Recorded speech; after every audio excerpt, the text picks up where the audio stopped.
Welcome to Echoes in the Wild. I'm Marcus Thompson. Imagine a place so ancient, so vast, its silence alone can feel like a presence. California's Redwood National Forest is one such sanctuary. These towering titans have stood for millennia, silent observers to the ebb and flow of life beneath their canopy. But sometimes, even the most serene places harbor secrets, and their silence can become unnerving, a heavy blanket of unspoken truths. Today, we delve into a chilling case where the forest itself seemed to hold the key to a young woman's fate, a narrative woven into the very fabric of the wilderness. And I'm Yuki Tanaka. In our travels, we often seek the tranquility of nature, the majesty of these ancient groves. But Elara Vance saw more than beauty. She saw vulnerability. A passionate environmental activist, Elara dedicated her life to protecting these irreplaceable ecosystems. In the spring of 2018, she embarked on a solo expedition deep into a remote section of the Redwood National Forest, a region known for its old-growth redwoods and, tragically, its susceptibility to illegal logging. Elara went in with a camera and a fierce determination. She never came out. Elara Vance, 26, was last seen on May 12, 2018, entering the national park. Her last communication was a text to a friend mentioning some concerning activities she was investigating. When she failed to check in days later, her worried family reported her missing. A massive search operation was launched, involving park rangers, local law enforcement, and volunteers. Helicopters scanned the dense canopy. Ground teams scoured miles of rugged terrain, but the forest, as it often does, seemed to swallow her whole.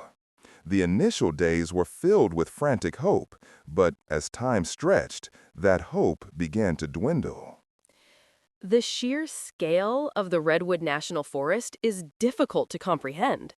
It's a labyrinth of towering trees, deep ravines, and thick undergrowth. Every step in a search like this is a challenge.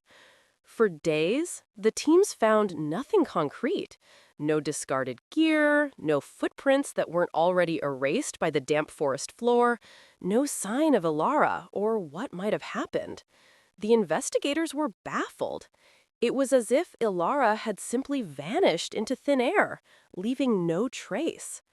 The wilderness, usually so vibrant, offered only an impenetrable silence, a natural barrier to human intrusion. As conventional search methods yielded nothing, a seasoned park ranger, Ben Carter, began to notice subtle discrepancies. Ranger Carter was a man of the forest, with decades of experience and a deep understanding of its rhythm. He felt a disturbance, an unsettling quiet in certain areas where birds usually chattered. He observed a specific patch of rare fern, usually vibrant green, showing signs of stress and unusual yellowing, far from any known natural cause. These weren't clues in a traditional sense, but to Ben, they were the forest's warnings, whispers of something amiss. Ben knew the forest like the back of his hand, not just its trails, but its very breath. He described it as a feeling, an unnatural stillness that settled over a specific canyon he was patrolling. He also noted a faint, almost imperceptible scent in the air, a metallic tang mixed with diesel fuel that didn't belong amidst the damp earth and redwood aroma. These were not the usual sounds or smells of a healthy, thriving ecosystem. It was the forest expressing its distress, signs that an experienced eye could interpret as indicators of recent, harmful human activity. Ben started to follow these subtle, ecological breadcrumbs. Guided by these unconventional warnings, Ranger Carter veered off the established search grids, heading deeper into the canyon. Following the fainter scent and the stressed vegetation, he eventually stumbled upon a hidden makeshift camp concealed by thick foliage.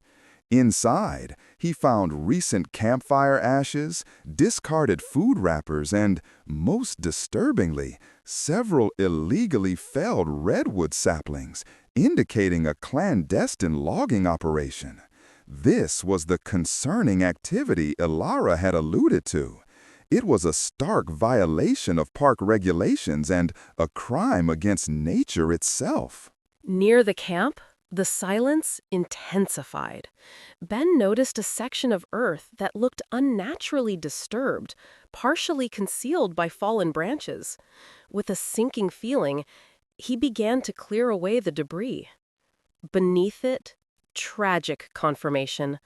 Elara Vance's remains, along with her camera, still clutched in her hand. The camera contained damning photographic evidence of the illegal logging operation, dated shortly before her disappearance. The forest had not only witnessed her final moments, but had also, through its subtle signs, led an astute observer directly to the truth, unveiling a sinister secret hidden deep within its majestic embrace. Elara's camera, along with the evidence of illegal logging, provided investigators with a clear direction. The photos identified specific vehicles and, crucially, faces. The forest's warnings had transformed into actionable intelligence. Law enforcement swiftly moved, apprehending two individuals involved in the illegal logging operation, Marcus Mac Thorne and his associate Dale Jenkins. Interrogations and further forensic evidence quickly linked them to Elara's murder. She had stumbled upon their illicit activities, and they silenced her to protect their criminal enterprise, not realizing the forest itself would ultimately betray them. Both Thorne and Jenkins were charged with murder and numerous environmental crimes. They eventually confessed, detailing how Elara confronted them, threatening to expose their operation. In a moment of panic, they attacked her. Their conviction brought a measure of justice for Elara Vance. Her dedication to protecting the redwoods, though it cost her life, ultimately led to the exposure of those who would exploit them. This case serves as a poignant reminder that while the forest may not speak in human tongues, it possesses its own powerful language of warnings and revelations, patiently waiting for those who truly listen. The tragic loss of Elara Vance highlighted the dangerous realities faced by environmental activists and underscored the importance of protecting our wild spaces. But it also revealed a profound truth. The natural world is a silent, yet powerful witness. Ranger Ben Carter's ability to interpret the forest's subtle cues, the stressed fern, the unusual silence, the faint, misplaced scent, was not just intuition, but a deep ecological understanding that allowed him to see what others missed. The forest, in its vastness, doesn't forget, and it holds its secrets until someone is ready to hear them. This case perfectly encapsulates the multifaceted concept of when the forest warns you.